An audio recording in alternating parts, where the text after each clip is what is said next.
اور پہلی تاریخ سے مخصوص روایت، اتفاق سے ہم ذی الحجہ کی 29 اور 30 تاریخ کو مخصوص تاریخ پہ بیان کرتے رہے، اور آج کی تاریخ میں خالی ایک جملہ سن لیجئے۔ شیب ابی طالب کے محاصرے کا آغاز ہوا ہے محرم کی پہلی تاریخ سے۔ یہ پورا خانوادہ رسالت معاب ایک پہاڑ کی گھاٹی میں اپنے آپ کو محصور کرنے پہ مجبور ہوا محرم کی پہلی تاریخ،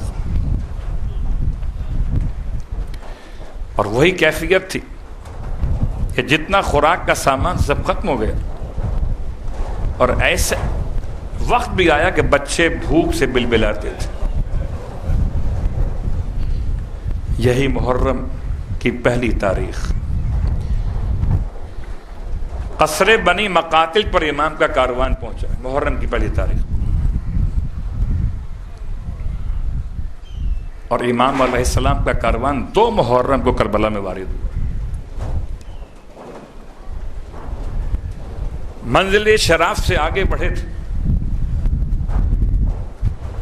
منزل ذو حسم پر امام کی ملاقات۔ منزل شراف سے جب آگے بڑھ رہے تو امام نے ارشاد فرمایا تھا اپنے جوانوں سے کہ جتنا پانی بھر سکتے ہو بھر لو۔ ایک ایک منزل کا تذکرہ۔ منزل شراف پر پہنچے تھے، ہفتے کا دن تھا، ذی الحجہ کی 21 تاریخ تھی۔ بعض کہتے ہیں 26 ذی الحجہ کو امام وہاں پہنچے تھے، اور 27 کو پہنچے ذو حسم کے پاس۔ اور منزل اشراف سے جب آگے بڑھے تو اتنا زیادہ پانی بھرا گیا ہے کہ لوگ حیران تھے کہ مولا نے کس عمل کی خاطر اتنا پانی جمع کر دیا، لوگ نہیں جانتے تھے۔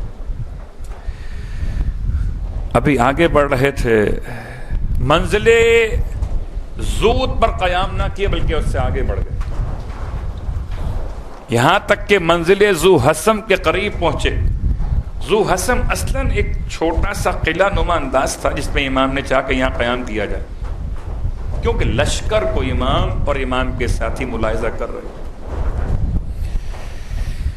حسین ابن نمیر کے سربراہی میں 4000 سپاہی تمام علاقوں کی ناکہ بندی کر چکے تھے۔ جب یہ خبر ملی تھی کہ امام عراق میں داخل ہو رہے تو سارے شہروں پر ناکے لگا دیے گئے تھے، چھوٹے قصبوں پر، دیہاتوں پر، کہ کوئی داخل نہ ہونے پائے۔ اور اسی کے ذیل میں ہر بھی تھا۔ ہر کا لشکر 1000 سپاہیوں کو لے کر آئے۔ جیسے ہی منزل شراف سے بڑھتے ہوئے امام کے ساتھیوں نے ملاحظہ کیا تو ایک ساتھی نے کہا اللہ اکبر۔ امام نے جواب میں کہا اللہ اکبر، تم نے تکبیر کیوں کہی ہے؟ کہا مولا دور سے مجھے لگتا ہے نخلستان قریب آ گیا۔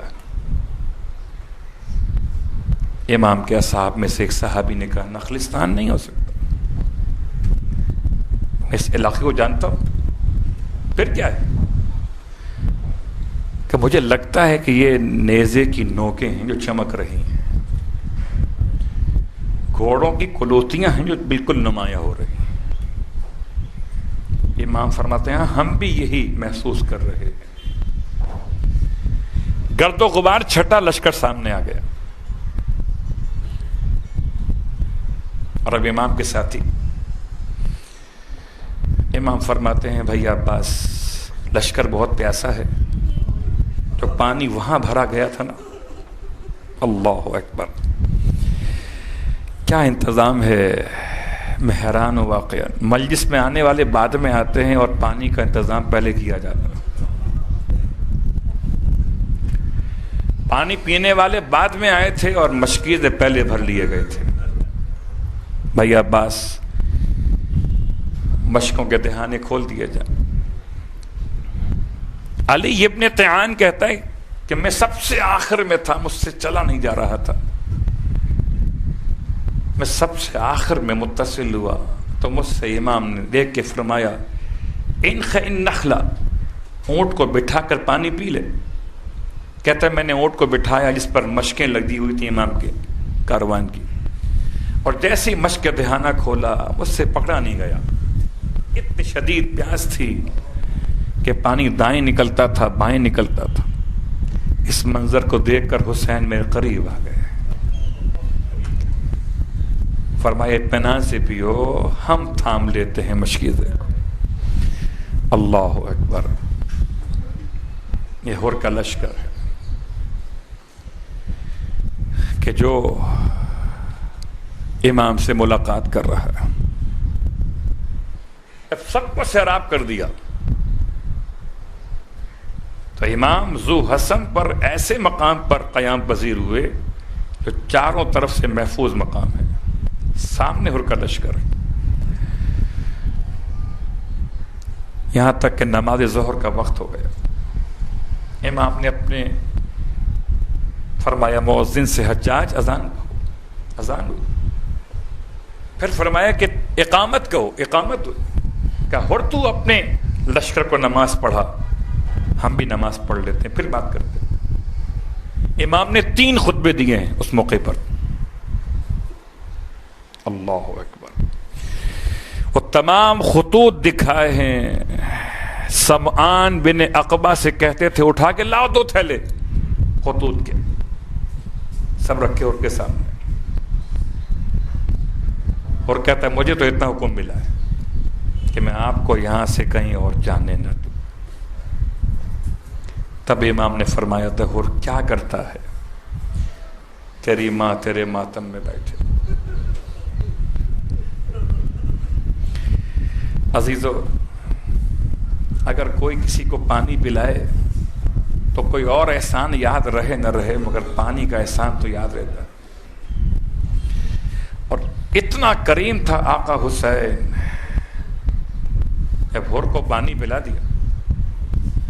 اور یہ جملہ امام فرماتے ہیں اچھا میں واپس چلا جاتا ہوں، تم نہیں چاہتے کہ میں یہاں پر آؤں، مجھے بلایا گیا تھا، واپس چلا جاتا ہوں.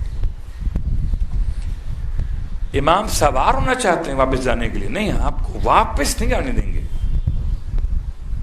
ہور نے کیا کیا تھا؟ ہور نے امام کے راستے بلاک کیے تھے کہ آپ کو نہ وہاں جانا ہے نہ وہاں جانا ہے نہ وہاں جانا ہے، آپ کو ہمارے ساتھ چلنا ہے. ذی الحج کی 27 تاریخ سے ہر امام کو گھیرے میں لیے. جب امام نے ارشاد فرمایا کہ ہر تم کیا کر رہے ہو، ہر کہتا ہے مولا کسی اور نے مجھ سے جملہ کہا ہوتا میں جواب دیتا. آپ تو وہ ہیں جن کی ماں کا نام بغیر طہارت کے لیا بھی نہیں جاتا.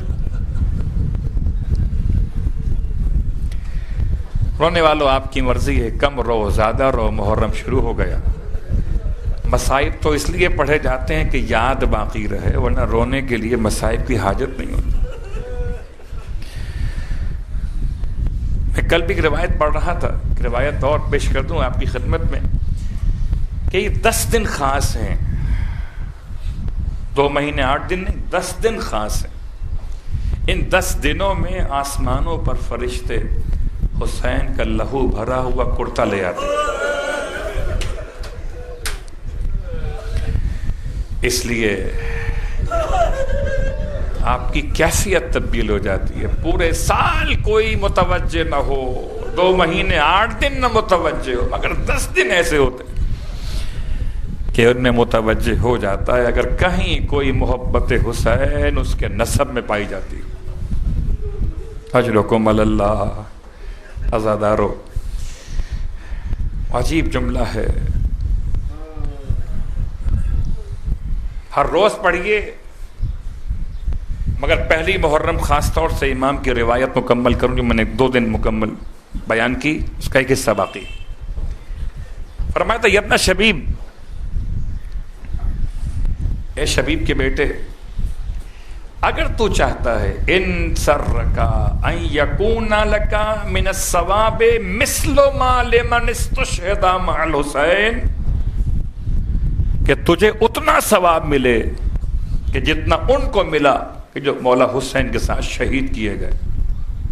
تو قل متا ذکرتہ، وہ جب بھی تجھے یاد آئے حسین کے ساتھیوں کی، مولا حسین، تو کہا کر یا لیتنی کنت معہم فافوز فوزا عظیما، کاش میں ان کے ساتھ ہوتا تو میں عظیم کامیابی کو حاصل کر لیتا۔ ہر دن پڑھیے یا لیتنی کنت معکم، اگر متوجہ کریں صیغہ مخاطب پڑھیے، ورنہ یا لیتنی کنت معہم اگر صرف تصور کریں وہ کربلا والے، کاش میں ان کے ساتھ ہوتا، فافوز فوزا عظیما۔ امام فرماتے جو اس جملے کی تکرار کرے خدا اسے اتنا ثواب دیتا جتنا ان کو ملا تھا جو مولا حسین کے ساتھ شہید کیے۔ السلام علی الحسین